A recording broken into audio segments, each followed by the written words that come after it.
no início da pandemia, a gente viveu aquele caos junto e você ali estava como professor e como coordenador de curso. E agora você está como pró-reitor. Pelo que eu conheço do seu trabalho, apesar da gente estar distante, eu não acredito que você está muito diferente daquela sua garra e tudo mais. Minha pergunta não é para o Paulo, é para o que o Paulo via dentro do contexto que a gente está falando. Amornou os professores? O frenesi acabou? O vem acabando? Porque é mais ou menos o que eu sinto. Aqui a gente faz todo tipo de gravação o tempo todo, e aí a gente teve esse momento, sim, que todo mundo vem, compra os kits e tudo mais, e começa e faz. Muitos professores começaram inclusive a surfar uma onda de aproveitar esse, cara, eu vou pegar e vou aproveitar e fazer a minha carreira pessoal digital, aproveitando que eu estou fazendo para a faculdade ou para o colégio ou para, enfim, eu vou fazer uma carreira pessoal também. Então ele aproveitou para evoluir na carreira dele pessoal, muito mais do que a obrigação profissional das instituições que ele atuava. Ele aproveitou para a carreira pessoal, que deveria ser o objeto maior da vida dele. Você, nessas duas percepções, hoje você está ajudando os professores a dar essa continuidade mais, ou você está mais apagando fogo? Ou está apagando mais fogo? É mais fogo no parquinho do que qualquer coisa. Como a Cláudia disse, né? E você repetiu. Naquela época, nós tínhamos que resolver o problema. Então, eu como coordenador, eu tinha 60 professores e 800 e alguma coisa alunos, 860 alunos aproximadamente. O professor acostumado com o eu e o aluno acostumado em escutar. Então nós tivemos que capacitar tanto o professor quanto os alunos. Você sabe que toda guerra a gente tem uma resistência. Nós vivemos uma guerra. Nós vivemos uma guerra biológica. E todo resultado de uma guerra é desenvolvimento. Então a educação 4.0, ela já existia. Mas a resistência de alguns é que não fazia com que ela siga o seu campo. Então nós conseguimos com isso, com a capacitação de professores e com a capacitação de alunos, num tempo muito curto, saber duas coisas principais: o que estar professor e o que é professor. Porque aquele que é professor, ele pode ter 80 anos, como eu tenho professor de 80 anos. E ele se adaptou muito bem a isso. Porque ele foi procurar, como você disse muito bem, ele foi até fazer daquilo um caminho para que ele possa compartilhar o conhecimento dele. E aquele de estar professor, aquele continua resistindo. E ele resiste até hoje em todos os segmentos, seja na educação fundamental, seja na educação básica, ou seja na educação superior. Porque ele não conseguiu avançar pela resistência que existe dentro dele.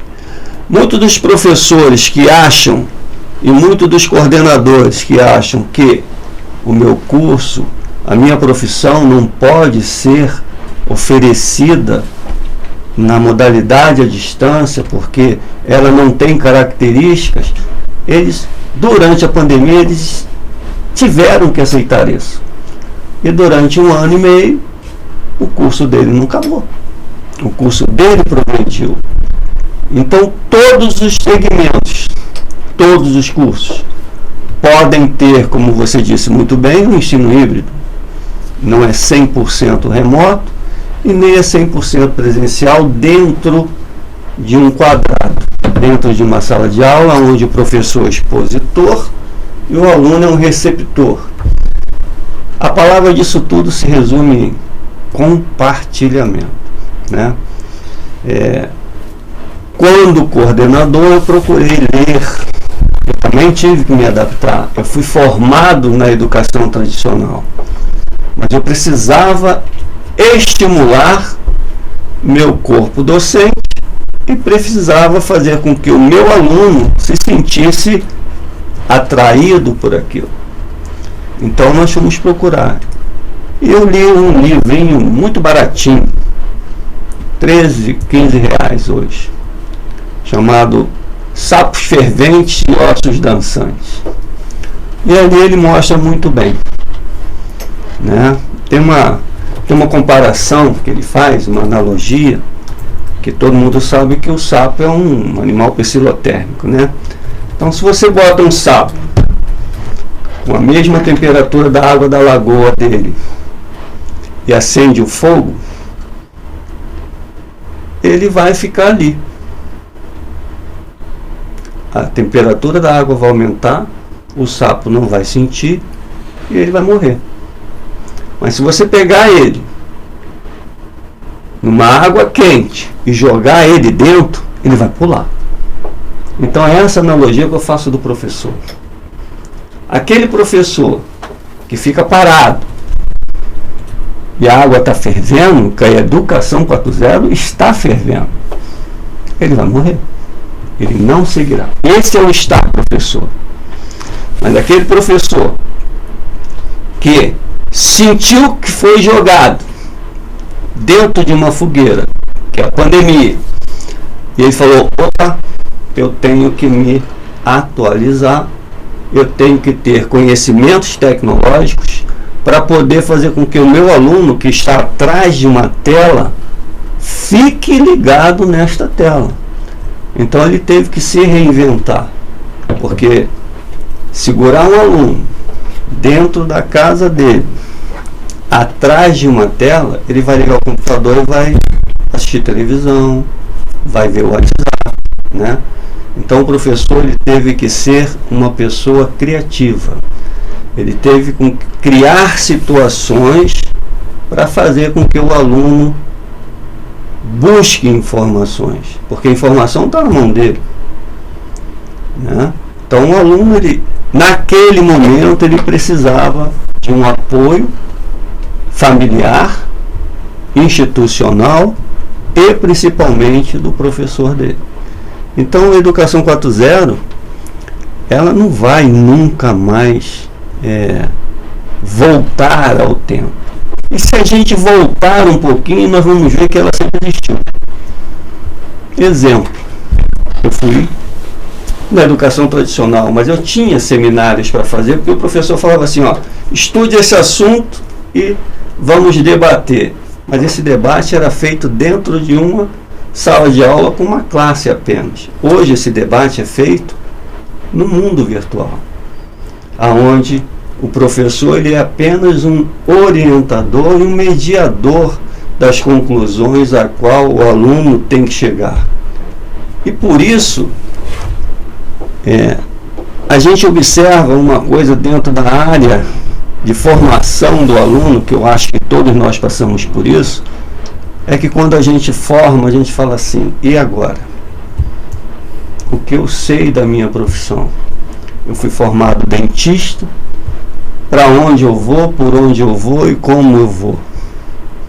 Na educação 4.0 você já faz isso no início do aluno.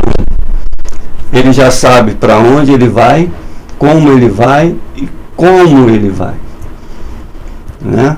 Então, eu sempre falava para meus alunos na formação de dentista: olha, acredite em você, faça aquilo que você aprendeu, que você é capaz. Mas ele levava um retorno de 2 anos. Ele precisava de 2 anos, em média, para que ele pudesse se estabelecer no mercado de trabalho. E tem aluno que não tinha esses 2 anos. E por ele não ter esses 2 anos para se estabelecer no mercado de trabalho, ou ele abandonava a profissão, ou ele se marginalizava na profissão. Que é o que você vê em todos os segmentos educacionais.